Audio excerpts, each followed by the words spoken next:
Sempre o cartão de tchaca. A menina merchan. E o seu, cadê?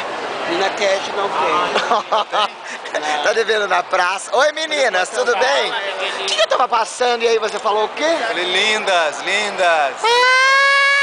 Adoro! Tudo bem, Delícia? Tudo bom? Fala, Miguelito! Olha que gostoso! Tudo bem? Deve ser código, né? Vem cá, vem cá.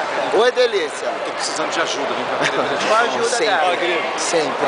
Qual ajuda que ele quer? Pronto. Precisando de ajuda, sabe por quê? Sim. Tô procurando gente feia. Feia, estamos aqui, né? Deixa eu tirar tudo isso que você vê. Ah, vocês são feias. Total, sem mesmo? maquiagem, É mesmo? sem nada, sem 3 horas de preparação. É mesmo? Fico bem parecido com você. Tinha que ter uma Zé. cota. Você não acha que tinha que ter uma cota para modelos feios aqui no Não, São tem Paulo que ter uma Fashion Week? cota para qualquer tipo de modelo. Feio, baixo, gordo. É, que né? só os feios. É, né? Seria 10% Né? para os feios, 10% para os gordos, 10% para... Tem que ter igualdade.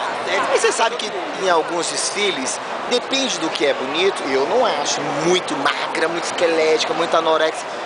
Não sei se o padrão casé é legal. Entendi.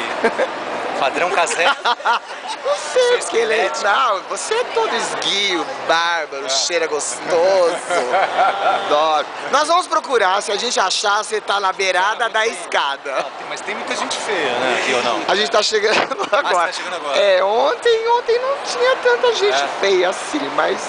Mas se eu Nós chegasse, somos por as exemplo, primeiras a chegar. se ao invés de eu chamar vocês de bonitas, eu falasse pra vocês, ah, vocês são muito feias, tô fazendo um programa só com gente feia, posso levar vocês pra entrevistar? Total.